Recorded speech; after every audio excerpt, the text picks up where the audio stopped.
The Sangha is invited to come back to our breathing so that the collective energy of mindfulness will bring us together as an organism, going as a river with no more separation. Let the whole Sangha breathe as one body, chant as one body, listen as one body, transcending the boundaries of a delusive self, liberating us from the superiority complex, the inferiority complex, and the equality complex.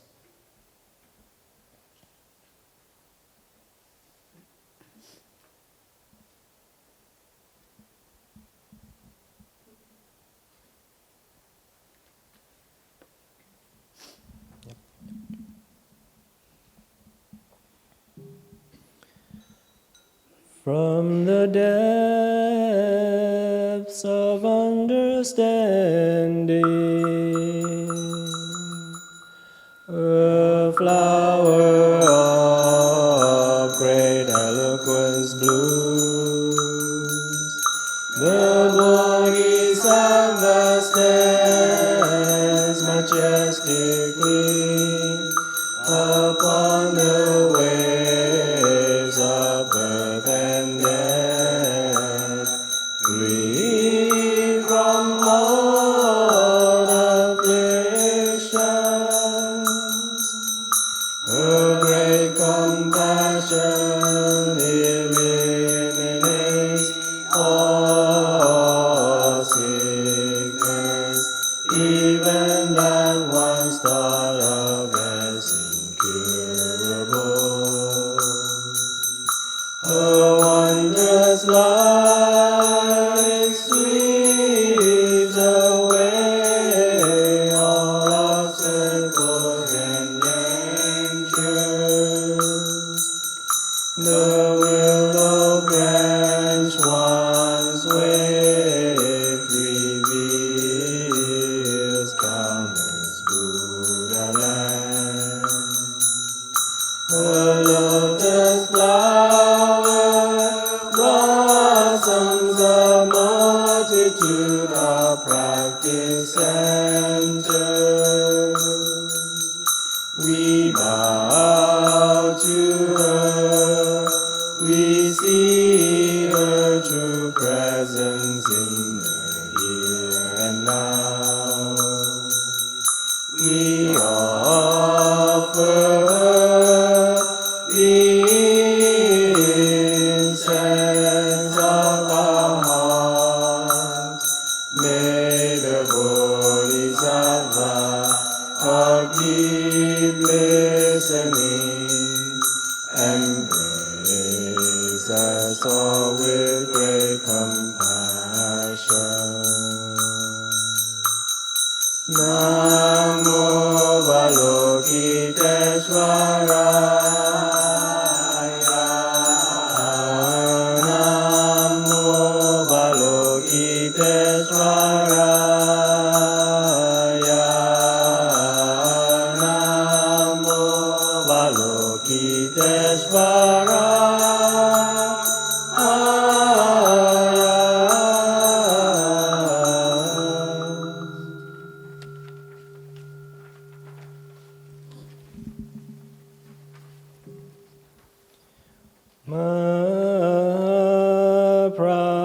Prajna paramita,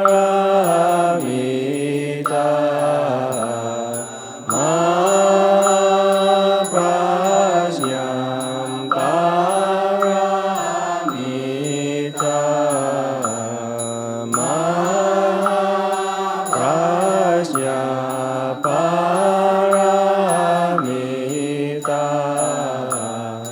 Nguyện ngày an lành đêm an lành, ngày đêm sáu thời đều an lành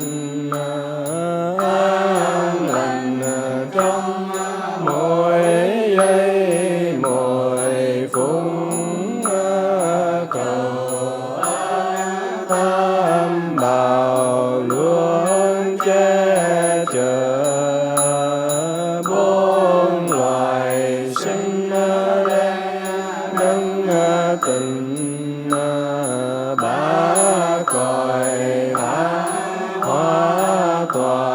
sen hằng sa quỳ chứng tam hiện vạn loài hữu tình lễ thập địa thế tôn dung màu như vầng nguyện lại như mặn nhân phong quang minh hào quang trí tuệ chiếu muôn phương thị xà từ bi đều thấm nhuận. Nam mô Bụt Sa Ca Mâu Ni. Nam mô Bụt Sa Ca Mâu Ni. Nam mô Bụt Sa Ca Mâu Ni.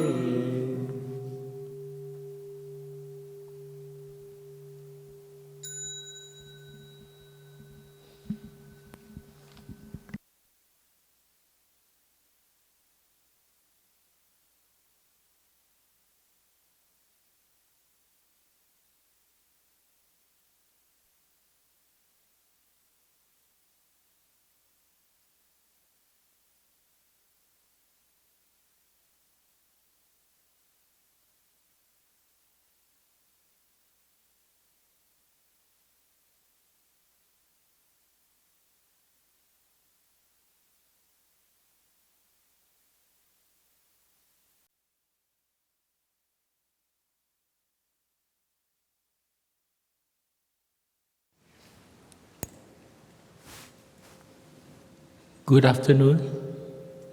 Can you hear me well?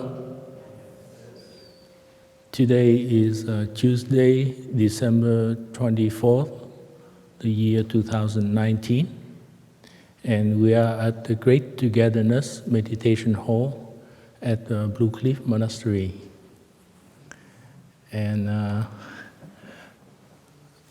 today is Christmas Eve. So this is a season to be merry and happy, jolly, and loving. So I got a draw that the committee asked me to share with you tonight. And maybe we can start with the three sound the bell first. Sit comfortably. And for those who sit a little bit behind, you can move a little bit forward to the first row. The reason I use the board and some of the writing may be small, so it's kind of hard to read if you sit very far. So let us sit straight and just relax and enjoy the three sounds of the bell while we go back to our mindful breathing.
So good afternoon. I'm a little bit apprehensive because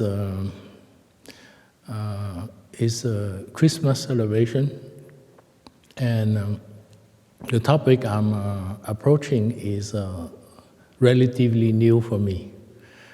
I'm a beginner, so I'm not the expert on Christianity, and most of what I learned about Jesus, I learned from meeting some good Christian and meeting our teacher who introduced me to the good Christian that he had met along his life, and mostly personified in this book, Living Buddha, Living Christ. I found that I agree with a lot of things that he mentioned in this book. When I come to this country in 1975, I try to pay attention to some of the Christians that I met, and I think there's a common denominator with many good Christians who I met. And the first trait I see is they are very loving.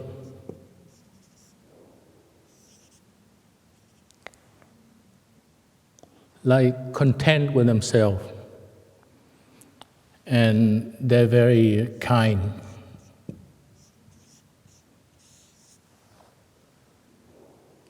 And there's certain gentleness about them too.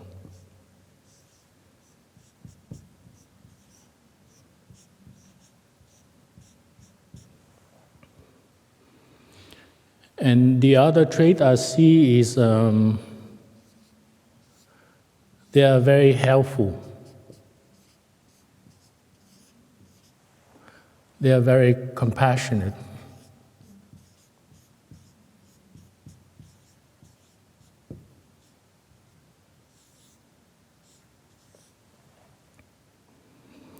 And another trait I see also, they're happy, so they smile a lot.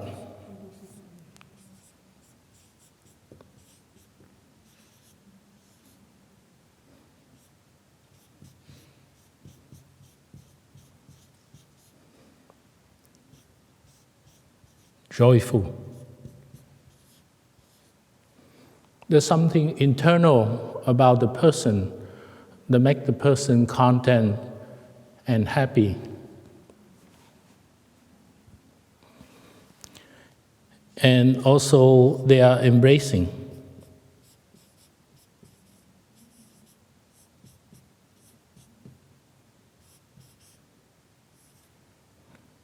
Inclusive.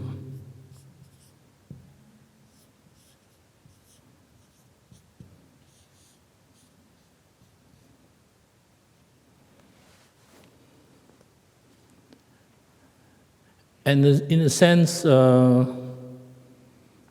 we have a lot in common, because in Buddhism, we also value those traits of being loving kindness, being gentle, being compassionate, helping, considerate of other people's needs. And if we see people who suffer, we come and help to release the suffering of others. And we do it in a joyful manner, in a happy way, because we have a lot of happiness inside us that we wish to share with others. And also we are not discriminative other people. If we see we have capacity to help, we come and help the person. So we don't try to categorize people that these people we can help, this one we don't want to help. So we are very embracing all and inclusive. And I'm thinking about I read the Bible when I was young, in middle school, high school. When I was at university, I read some too, but many of them didn't sound right to me. I come from a Gnostic family. My father and many of my member family are allergic to institutionalized religion. Because there's certain rigidity, there's certain dogma that doesn't speak to the heart, to the quality of I see here. And yet I met many people who has those qualities. And that kind of resonates with me. And when I listen to what our teacher were describing Jesus, I recognize those traits. And of course, I have met Jesus, and I know more about the Buddha because I've been studying for the last 16 years all the things that our teacher taught us, the sutra, and I've been to India last year, so I went to the sacred place of the Buddha. So I'm more familiar with the Buddha life and things like that. So I've been trying to reconstruct, rediscover the Jesus, through my heart, through the kindness of other people. So let me use one of the board.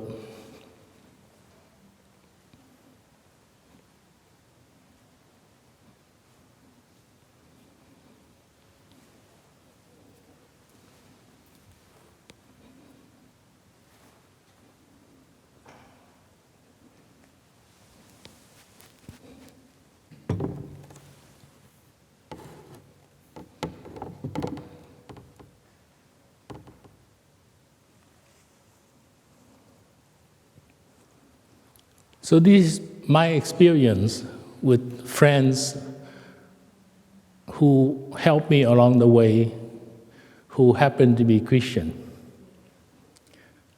I left Vietnam in 1975, and I was a boat refugee, ended up in the Guam Island refugee camp, and resettled in Fort Chaffee, Arkansas, around June 1975.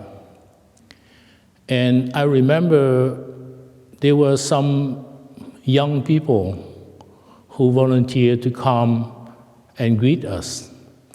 It was a military camp, so they have some barracks, some extra house that they can house us until we get our sponsor.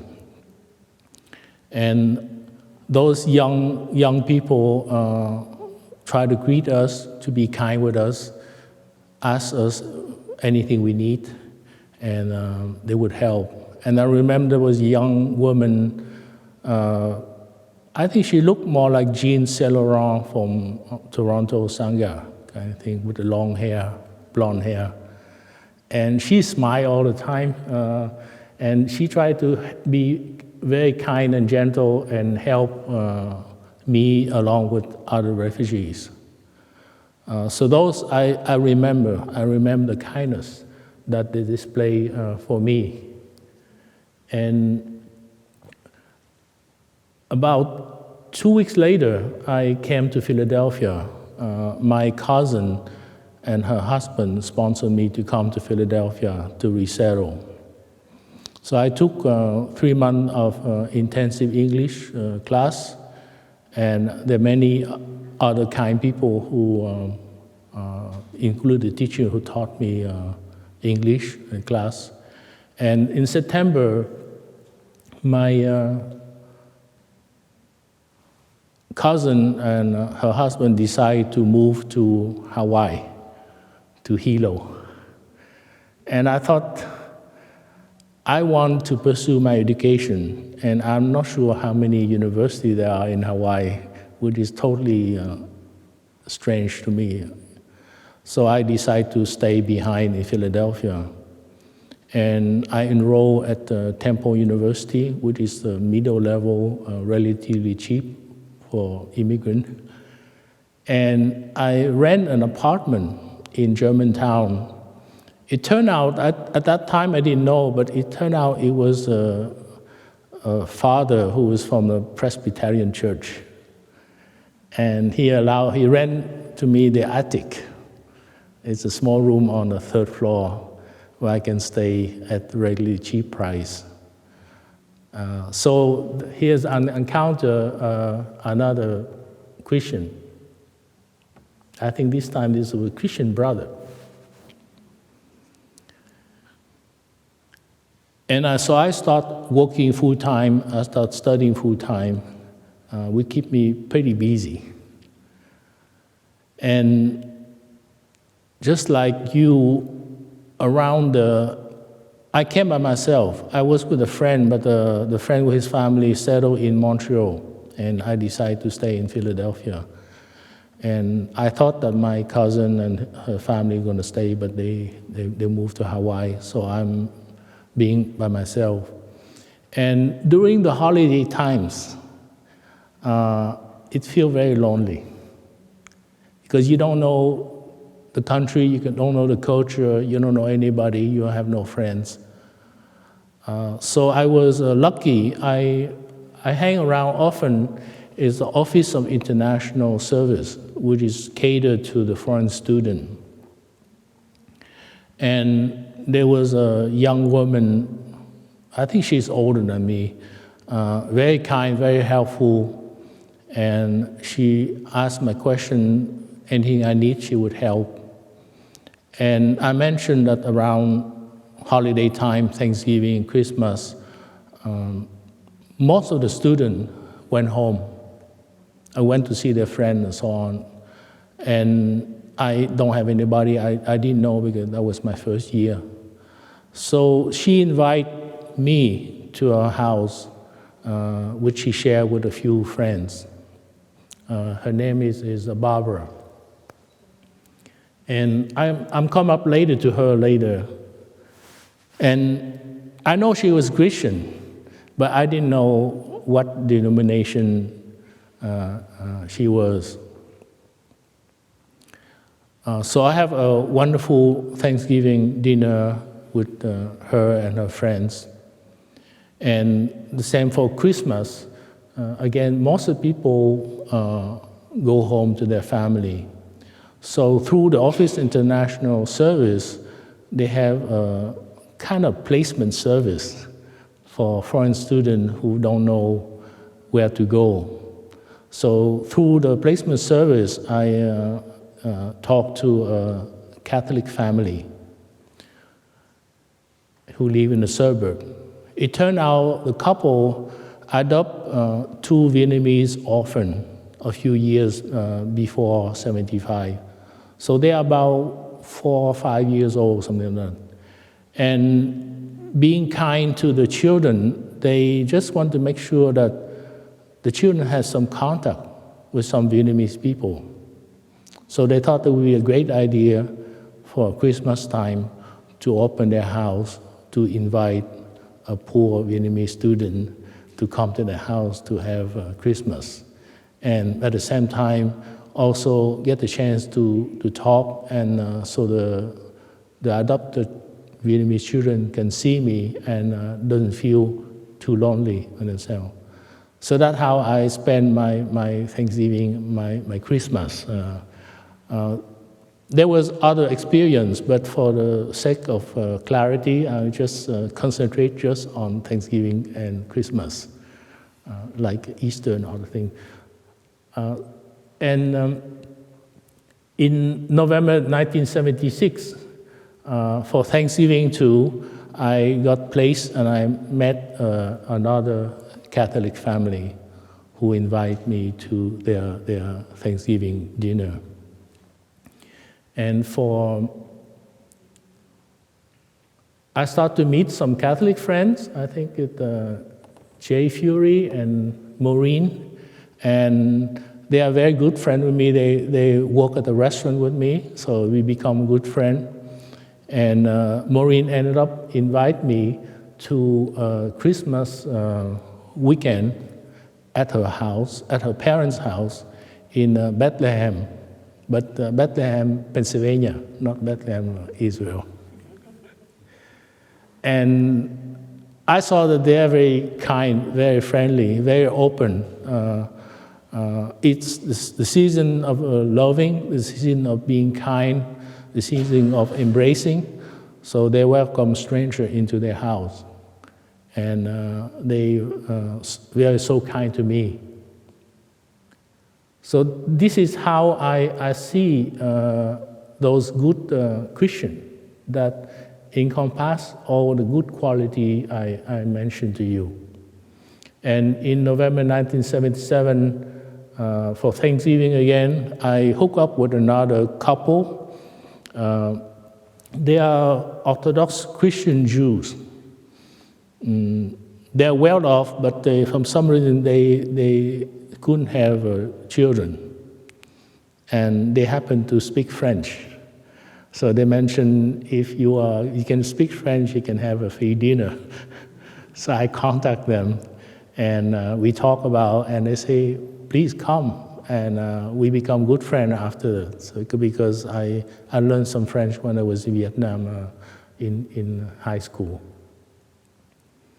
And in December 1977, my same friend, Maureen, also invited me to her family again. At that time, I think her father passed away, so she has some sadness in the family, but she invited me anyway to her home, and we become good friends.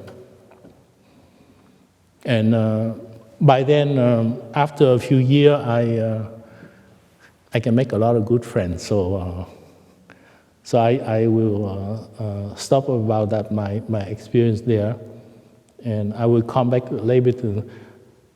There was one more thing I need to mention about Barbara, the lady at Office Internationalis who helped me.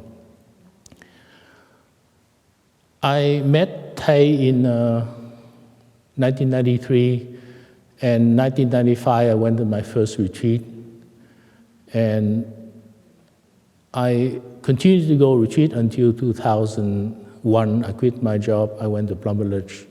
And in February 2003, I ordained and become a monk.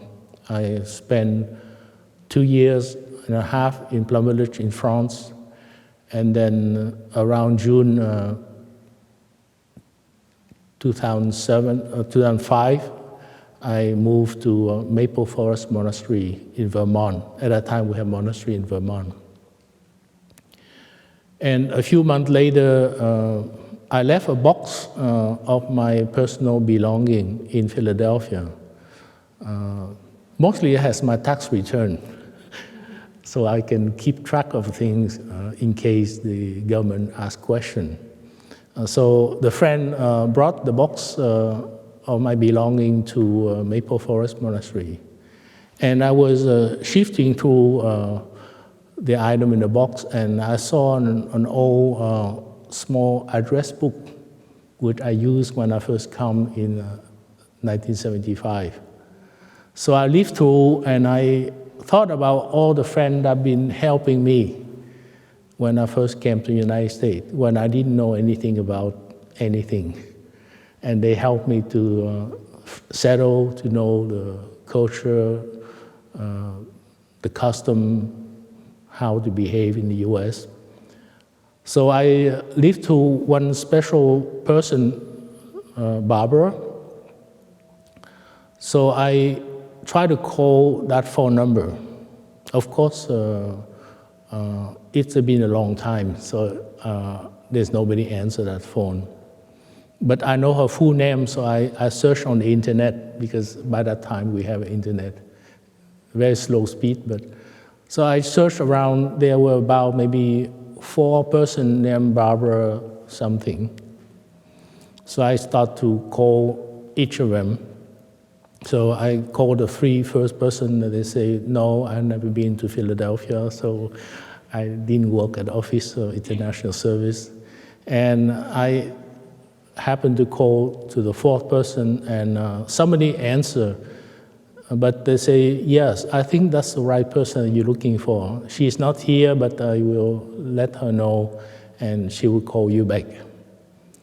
So in the evening, when she come back from work, she called me and we talked. And so I asked her, are you the Barbara that helped me?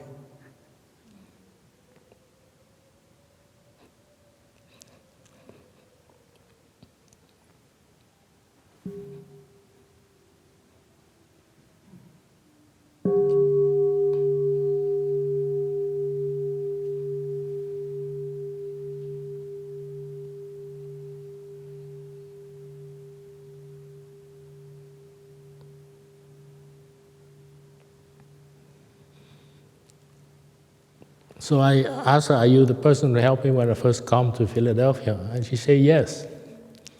And I say, I'm glad to meet you again. And I want to say thank you for helping me when I first come to the US.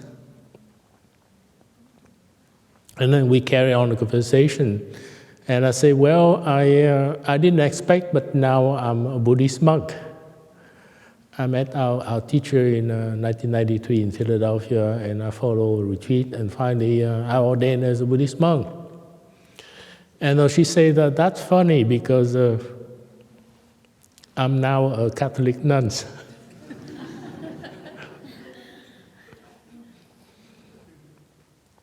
And I'm helping the poor people, the things. She lives somewhere in the Midwest. I don't remember exactly where, you know. But she said, well, I feel frustrated because I try my best to be a Catholic of the order, but I found there was a lot of restriction. There was certain things that I'm not allowed to do. There's certain things, for example, a woman cannot be a priest, and so on, many things. So I share with her about my experience as a Buddhist monk and so on. And after that, we kind of say goodbye, and we wish each other good luck in our mission, our search. You know.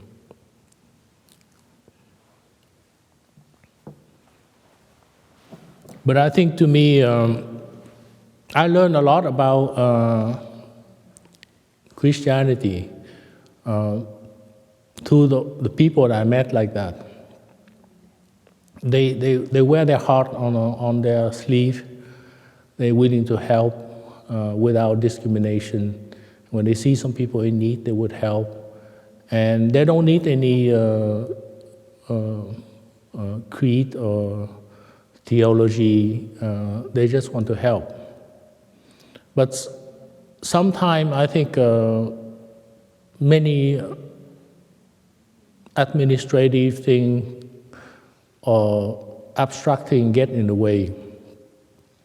And I think I remember I met our teacher in 1993, and I bought 10 books. I started to read, and I see that this is how I want somebody to explain to me Buddhism, which is a book from our teacher. And then after 2 years, I joined the local Sangha, and I came to my first retreat in Omega Institute. It's around September 1995. And that was my very first retreat. I don't know anything about it. I just come to my first retreat. And around that time, on the second day, Sister Không and so on introduced this book, The Living Buddha, Living Christ. It just been published. And of course, I'm curious about the book. I read about it. I read quickly because I was doing the retreat. But I thought about this book is going to create a lot of controversy. Because this is a Buddhist monk, and he talked about something sacred, something about Jesus. Well, it turned out our teacher has a lot of experience with Christianity. He did comparative religion at Columbia University. In his path, working for human rights and to stop the war of Vietnam, he lived with many good Christian brothers. So this is one of the introduction here from Brother David Stendal Rast. He read and he wrote the preface to introduce the book here. Nhất Hạnh is my brother, wrote Thomas Merton. That's another good Christian. We are both monks and we have lived a monastic life about the same number of years. We are both poets, both existentialists, have far more in common with Nhất Hạnh than I have with many Americans. That was written when the two peacemakers confront together the catastrophe of Vietnam War. It was at that time that I myself had the privilege of meeting Nhất Hạnh, known to friends and students as Thầy, which means teacher, and recognized in him a brother in the spirit.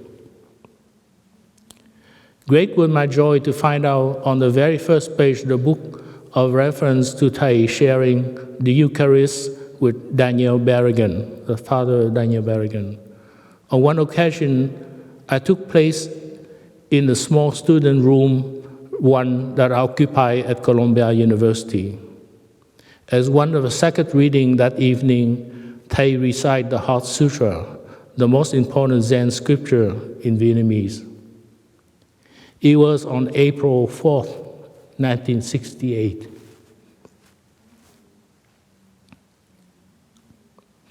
How could I forget that date? Afterward, we went to listen to a lecture by Hans Kuhn, but the event was interrupted by the shattering news of Dr. Martin Luther King Jr. Had been assassinated. That's another good Christian. And it go on, but for clarity, I stop this. And the other one that caught my attention is from Elaine Pagel. She's a scholar on early Christianity and the Gnostic gospel. As one engaged in studying Christian tradition, who also participate in Christian practice, I saw myself agreeing with Nhất Hạnh at this and nearly every significant turn of the book Living Buddha, Living Christ. Yet my agreement does not come from immersion in Buddhist tradition.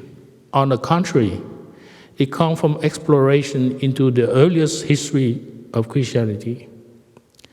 As a graduate student, I was surprised to learn of the discovery that is still transforming our understanding of Christianity and its mysterious founder.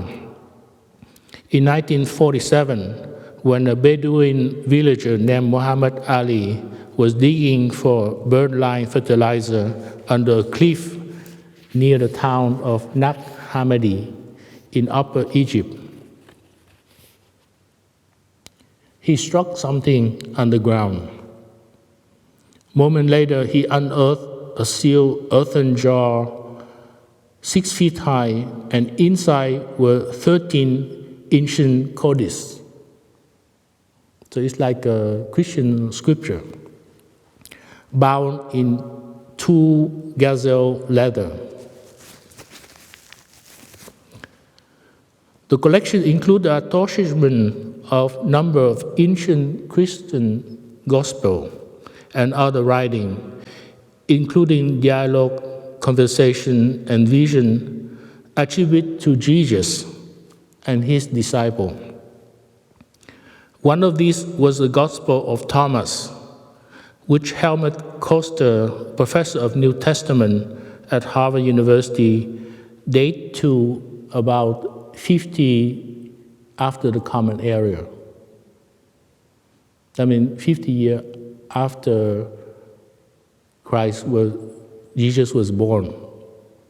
Jesus died around when he was 34 years old. Some 20 years before any New Testament gospel was written. Other was the Gospel of Philip, the dialogue of the Savior, the second book of John, the Apocalypse of Paul. Some 52 texts in all. The book apparently was salvaged from the library of the earliest Christian monastery in Egypt after the Archbishop of Alexandria ordered the monks to destroy all books he deemed heretical, that is, a Christian source not endorsed by the clerical authority at the time. So this is a wonderful introduction. I invite you, if you get the chance, to read the book. I think it's very wonderful. So in Buddhism, we get the chance to study the 18th school of Buddhism. So I thought, why not study the various schools of Christianity?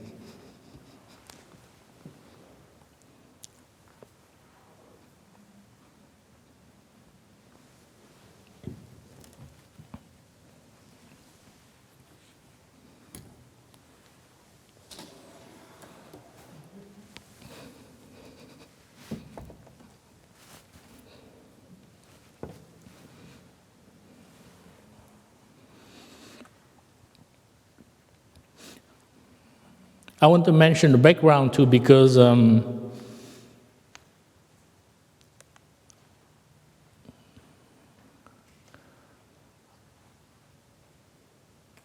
come to Canada very often to give a teaching tour.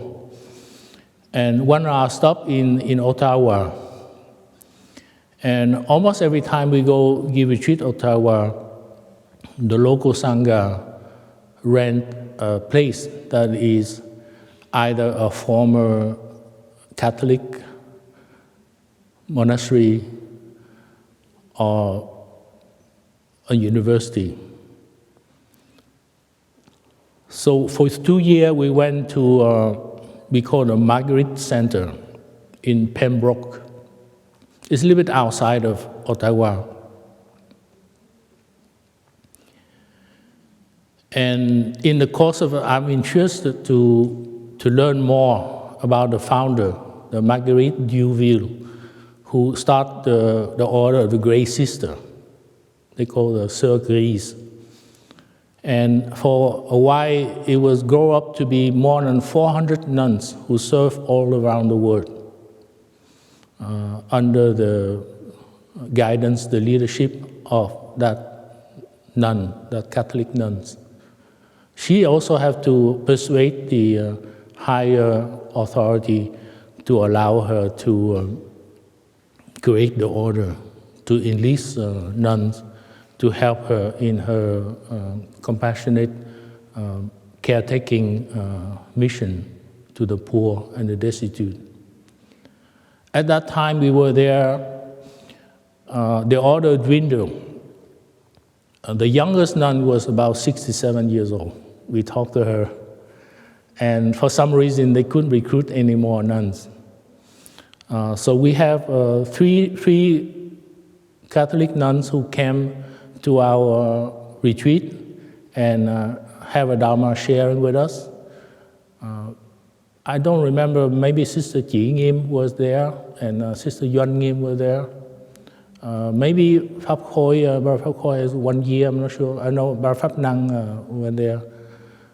They went to the place because it was a Catholic residency, nuns, but after they grow so old, then the state took care of the center and rent the place to us. And there was a resting, like infirmary, when the nurse will take care of the elderly nuns now, because they are into 77, 80, 90 years old. And so we talked to the 3 nuns are still in relatively good health to talk to us. But I saw there was a wonderful forbearing of those nuns. They served all their life helping other people, and now their health failed them, so they rested and retired. So in the course of doing that, I did some research because I had to give a Dharma talk at that center, which is in the altar where they did the service. Of course, the nuns are too weak to do the service anymore. Now the state of Ottawa took care of it. So I did research about the tale of the 2 Thomas, meaning the Gospel of Thomas, and the other Thomas is Thomas Jefferson, the 3rd President of the United States. So this is the map of Europe. France is here because I know France very well. That's where Plumberlish is. This is Spain and Portugal here. This is Africa and Northern Africa. And this is, of course, Canada, USA, North America, and South America. This is UK.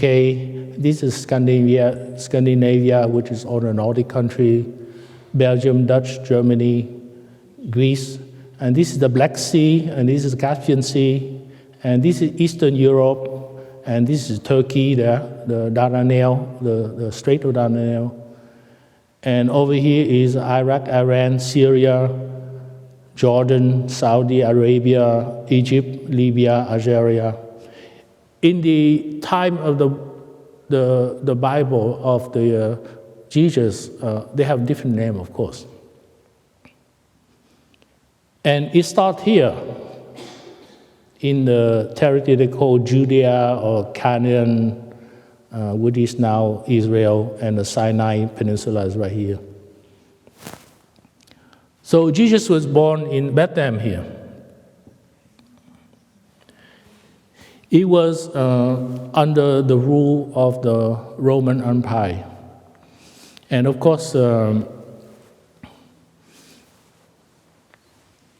Roman at that time covered almost the area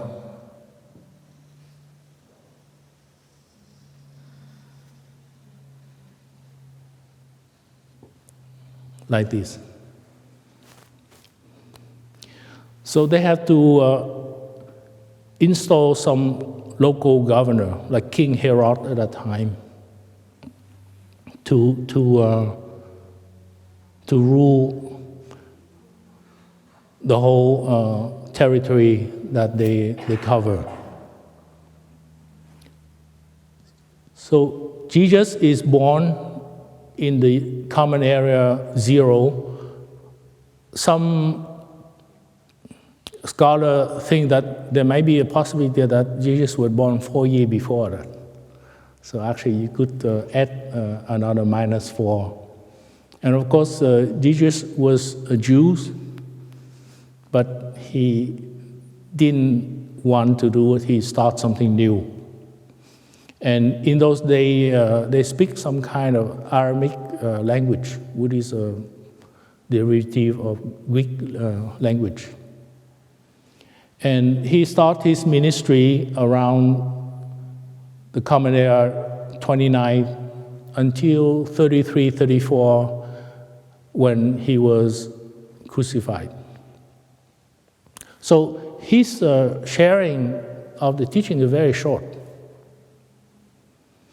And after that, the follower of Jesus went into hiding. They formed a small group and they tried to share the teaching with each other. And in Common Era 70, there was a revolt from a Jewish community against the Roman Empire. And the Roman soldier came and they ransacked, they burned the whole Jerusalem, and all of them went into hiding everywhere. So we know that there are 12 apostles, according to various sources of the book.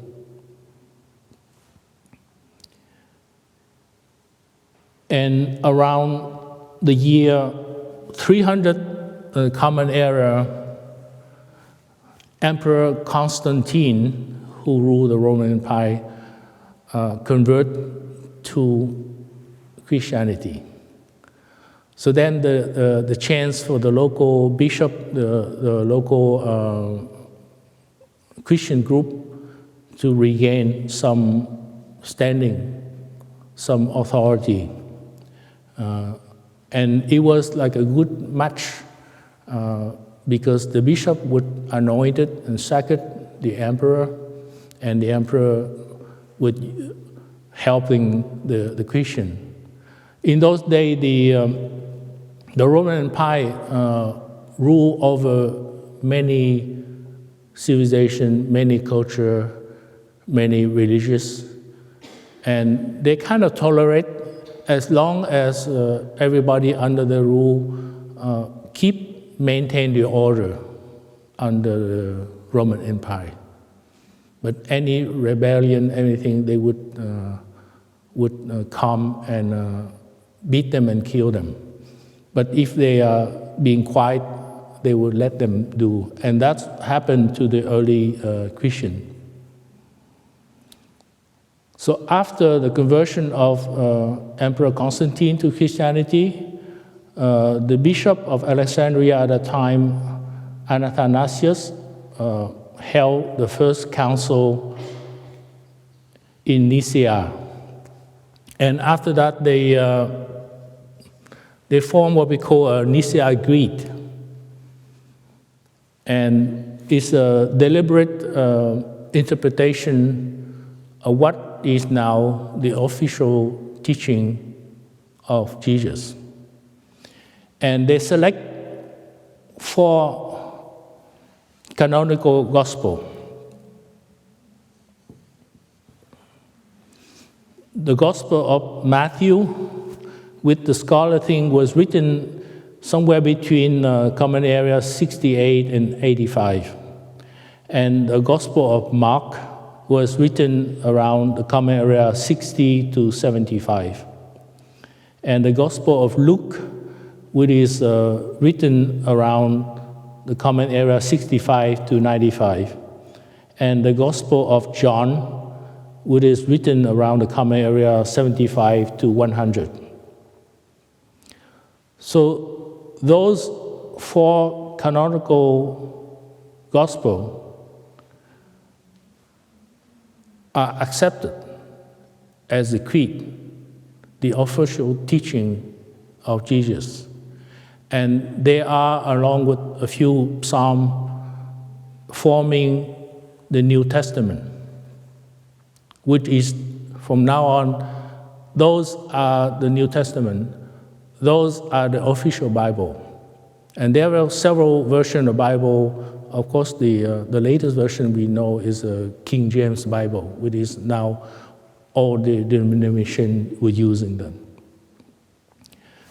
But as I will mention, around the time of 325, when the early Christians find out that there is forming that council and that creed, and they select only the 4 canonical gospel, they will start to find a way to bury the gospel that was not allowed to be in the Bible.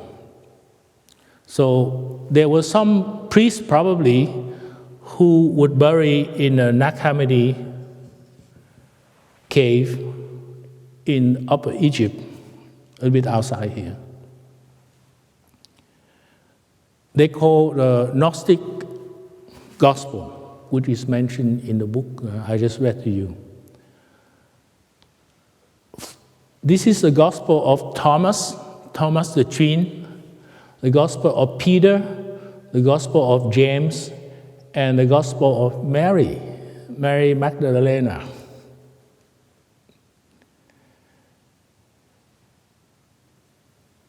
And I invite you, if you get the chance, to read those Gospels, because upon the discovery, they bring so wonderful breadth and width to the possible teaching of Jesus that was not including in the very first Nicene Creed, the Council. And they bring to light a little bit about the earlier Christianity, how they were living, how things, before it become a dogma, before it become a theological teaching. Of course, you know, through the history of Europe, there were many groups that are sometimes against the authority of the church. At some point, at that time, the main center was Constantinople, from Emperor Constantine, which is now Istanbul. And because the Roman Empire was dominating the whole area, so the Bishop of Rome became very important. That is Italy. And at some point later on, they elect the Pope, which is in Rome, and only later they form the Vatican, which is a small enclave within the city of Rome.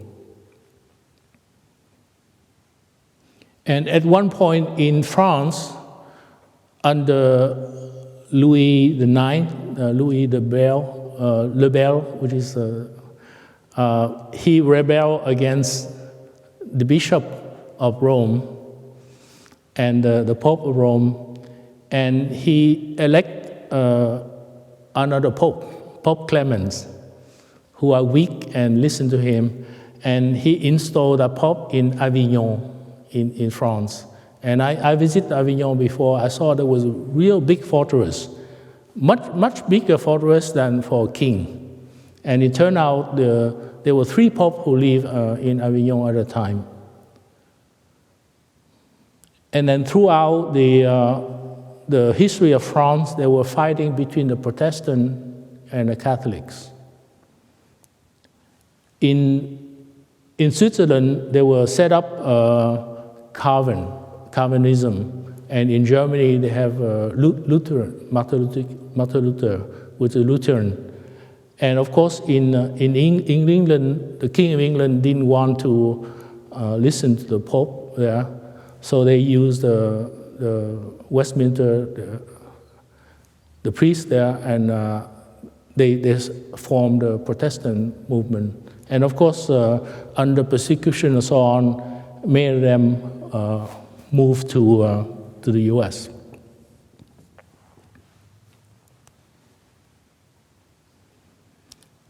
So I come up to more detail on Common Era 381. They have a second council in Nicaea, and they really concrete everything. So from now on, it's been printed. Nothing get in. It's definite, the Bible with the 4 Gospels and a few Psalms in there. And also in Common Era 431, they have a third council in Constantinople.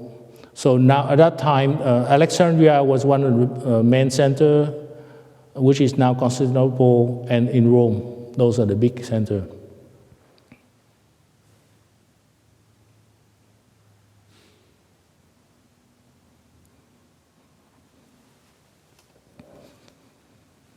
Maybe we listen to one sound the bell.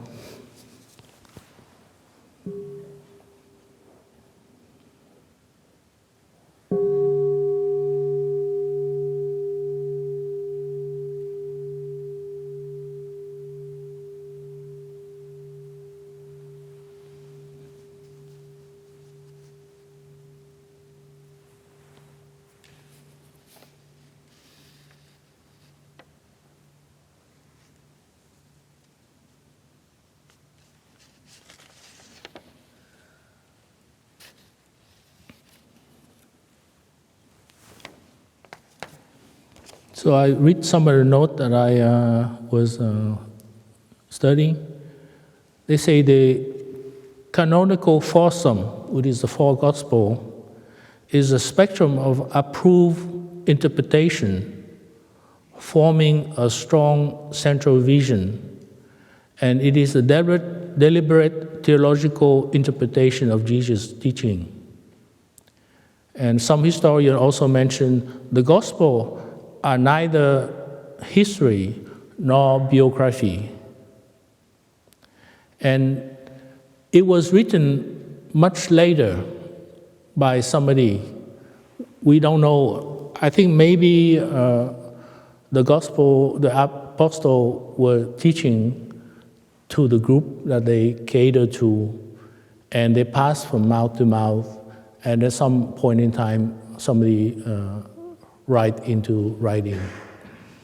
And some historian or some add something later.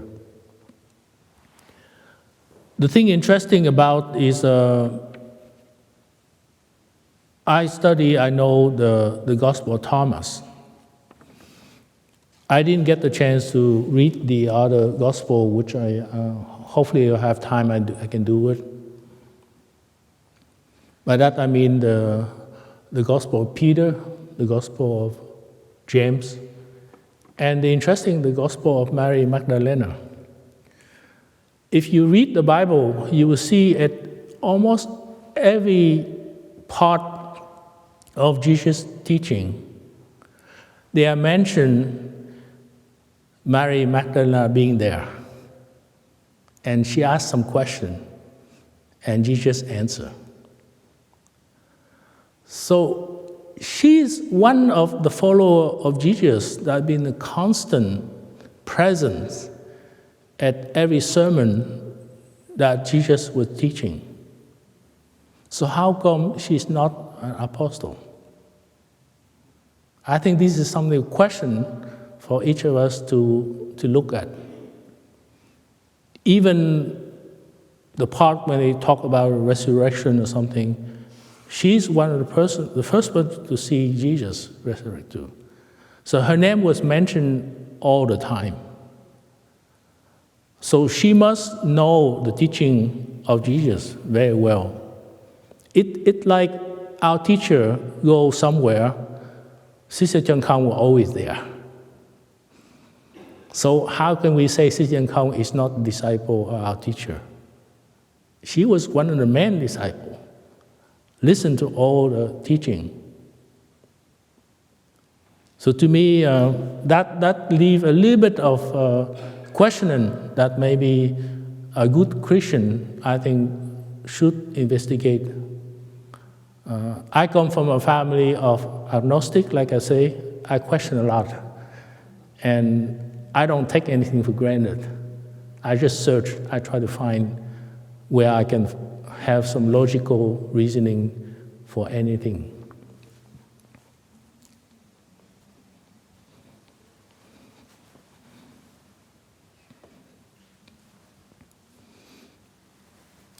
So what did the Gospel of Thomas say?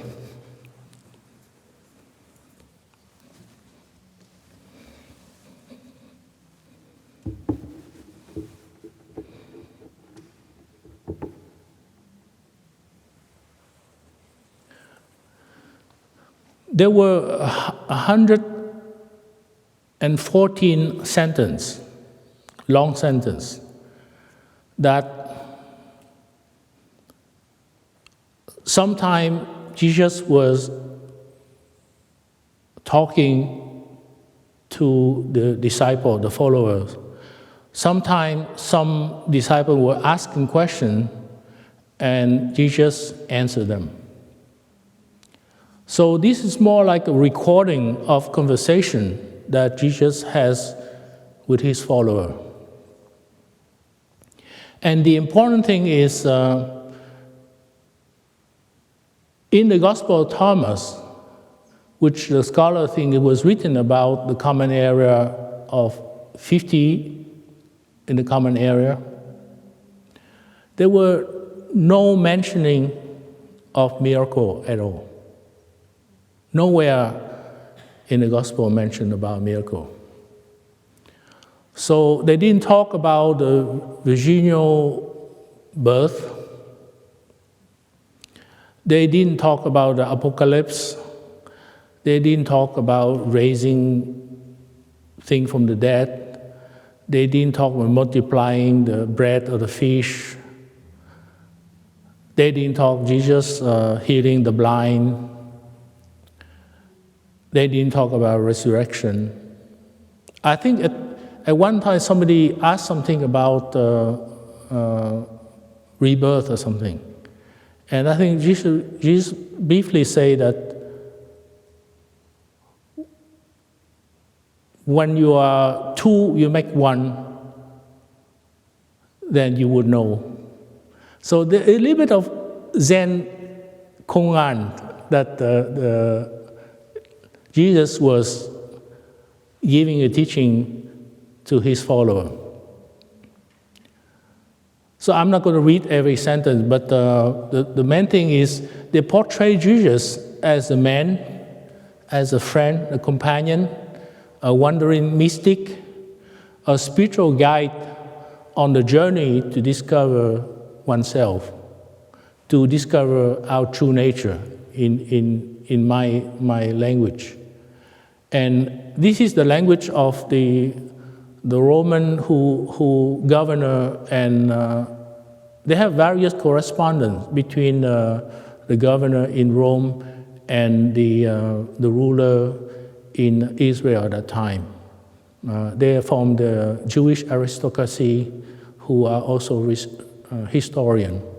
And many of these are in various books that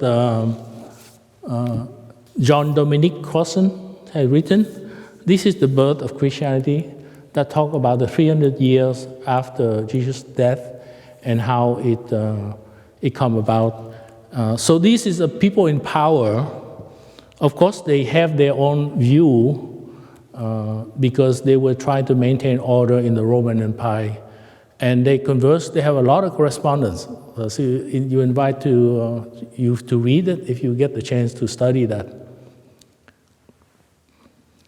So the Roman, they were describing that group of strange group of persons who meet each other in a small room, in a private home.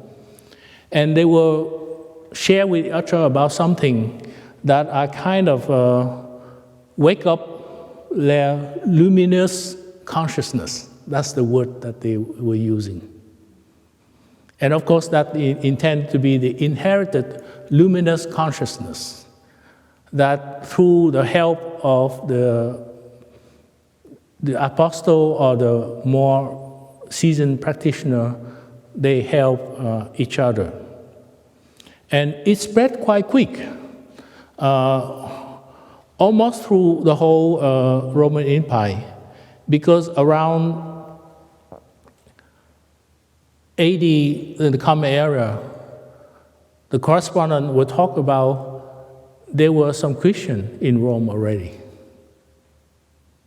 So it spread out a lot. And to me, I equate a lot to sometimes the order interbeing movement that we have in Plumberledge in the US.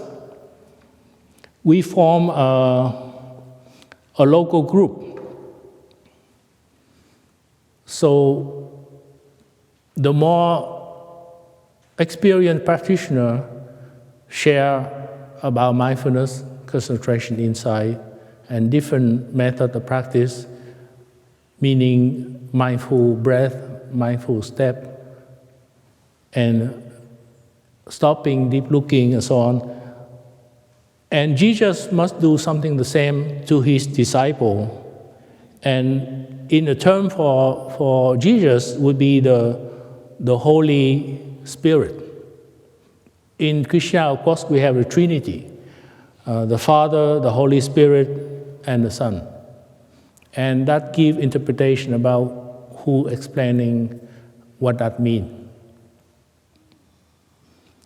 But according to our teacher, the best way to get through understanding the divine power of Jesus is through the Holy Spirit, which in Greek term means holy breath as well. I remember there was a talk about when John the Baptist baptized Jesus, and they could, like they say, the Holy Spirit descended upon Jesus like a white dove, and they were light, they were something like that, you know. And he went into the desert for 40 days, he practiced meditation or something, and he come back, he has some kind of insight about something. So the metaphor of the sun means the human body, means us, that we have some hidden, illuminated consciousness that we need somebody to wake him up, to help out with that. And whoever get the chance to experience, practice, transform it, then they can transfer to the next person. So Jesus transferred to an apostle, to another disciple, and then they transfer, and through the holy breath. This is my interpretation of how they were doing. So the important thing is the Jesus without miracle, and the Jesus as the spiritual guide. Not as the impersonation of God or something. Also, Jesus is not the only way to the Holy Spirit.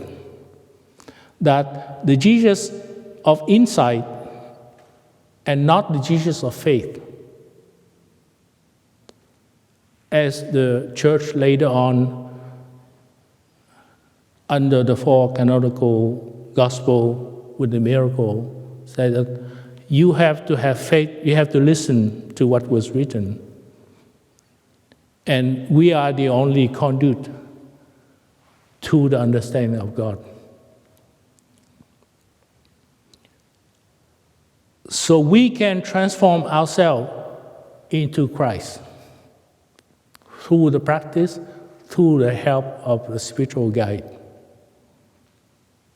And Jesus taught a simple life. He was a nomadic. He go around with a follower from place to place. A life of service, a life of love, of helping others, of compassion, of inclusiveness, of non-discrimination. And they were a part when some disciple asked question, and Jesus answered, the kingdom of heaven is inside of you, outside of you. And at one time, Jesus also said, the kingdom of heaven is a mustard seed. Depends when you plant. If you plant on rocks, it doesn't grow. If you plant on thorny thing, it doesn't grow either. But if you go on fertile land, it will grow into a big tree and it give good fruit. Another time, Jesus said that the kingdom of heaven is when you make two into one. When the inside is the outside is the inside, what is above is below, what is below is above. And this is a very sound familiar to some concept of Buddhism, meaning a non-duality thing. And at one point in time, Jesus also mentioned the light exists inside the person of light. And he can shine that light toward the world. And we have a lot of psalm, a lot of song that talk about this little light of mine, I'm going to shine. This little light of mine, I'm going to shine. You know. And also, Jesus say, love your brother like your life, and protect him like the apple of your eyes. So those are very simple teaching of practicing love, practicing kindness, practicing helping each other. And there was no creed, there was no dogma. And I think to me, this is one of the closest that the teaching of Jesus. I don't know whether later people codify anything, because in Buddhism we have that, and our teachers share often. Often we have a tendency to deify the leader and to have a protection of the self. Those are the two tendencies in many religions, including Buddhism. So, for example, the Buddha, we try to make him into a miracle deity with a lot of power. And all the thing about the punishment, redemption, judgment day, all have to have an idea of fear, of obedience. So the person might be harmed to the body unless you listen to something. And I think this has happened a lot in Buddhism. It's happened a lot in Christianity. And this has happened a lot even to Islam and many other religions as well. So to me, most of the founder of religion, like Jesus and Buddha, meant to be a way of life, a way of living, a way of kindness. And the early day, there was no codifying, there was no law and rules. And of course, when they grow real big, then you have to make some rule, you have to make some law, you have to make some code, you have to make some creed, you have to make some dogma, you have to study theology, and you add more things, and it gets more complicated. But the basic about being a good Christian, being a good Buddhist, has always been there. So this is more or less what the content of what our teacher was saying in this book. So I encourage you to read it. There was a second book, Going Home. Jesus and Buddha are brothers. And this is a compilation of every Christmas talk of our teacher for 7 or 8 years. So it's wonderful because he addressed many issues having to do with Christianity about Jesus. And I didn't know that time, but actually Ellen Pagel is very scholar on the Gnostic gospel. As she says, she made her dissertation, PhD, on the early Christianity. And when she found out her mentor was translating and interpreting the Gnostic couple, of course she studied them and she published the book, the Gnostic Gospel. So those are the gospel I was talking about.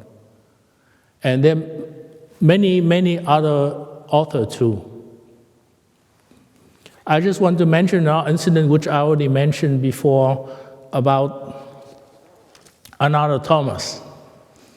And this is the Thomas Jefferson. As you know, Thomas Jefferson is the writer of the Declaration of Independence.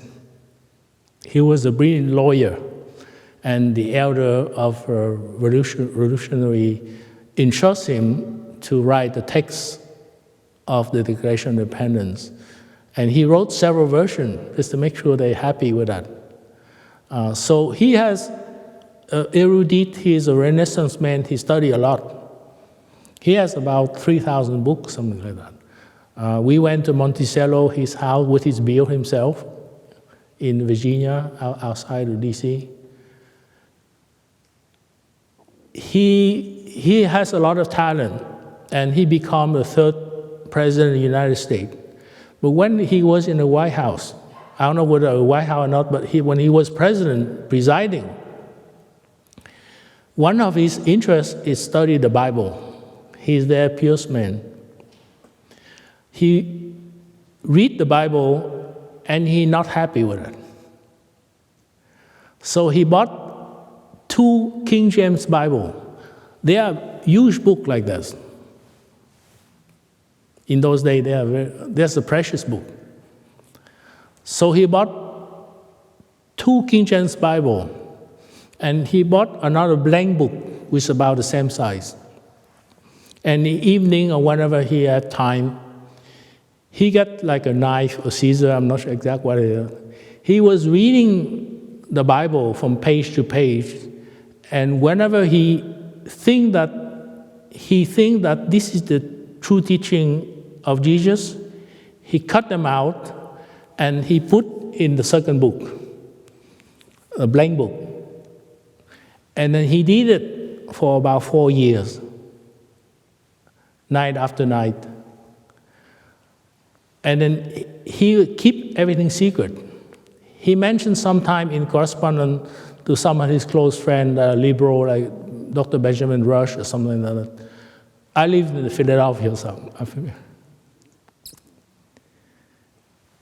And so after he satisfied with that, he started to study the Bible according to his own interpretation, without the miracles.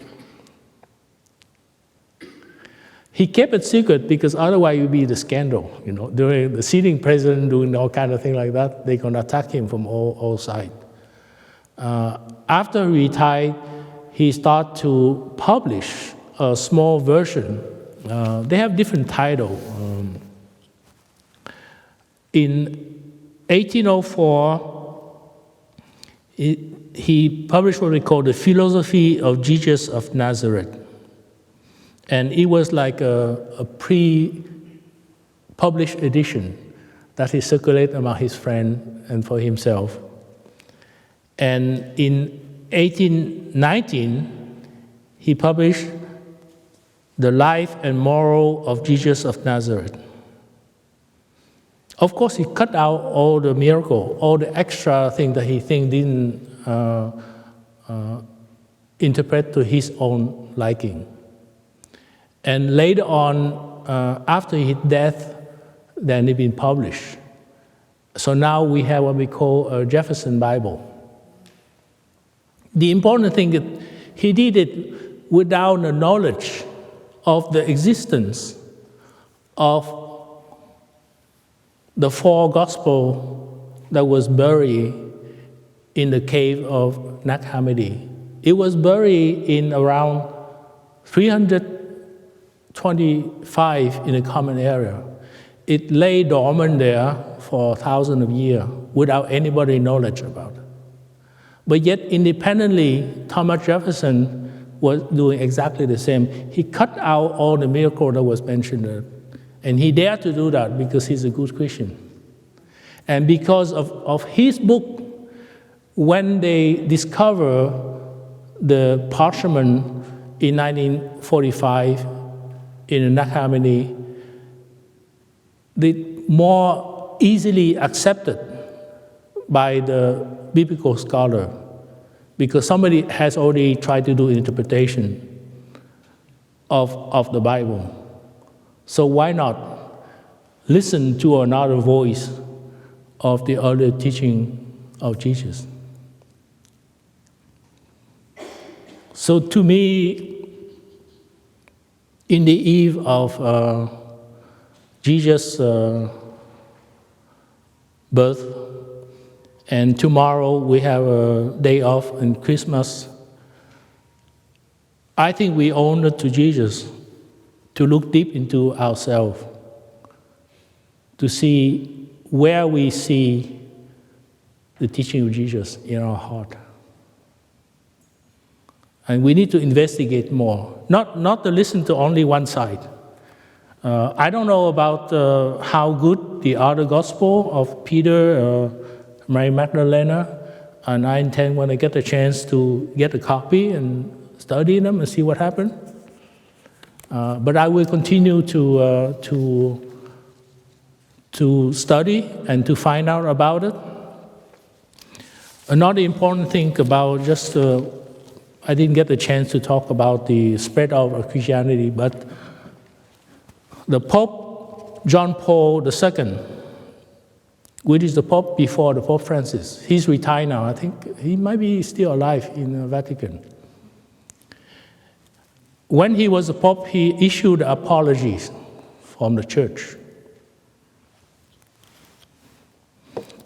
And the church, the Catholic Church, apologized for killing the people during the Inquisition. In Europe, in the time, it was very important.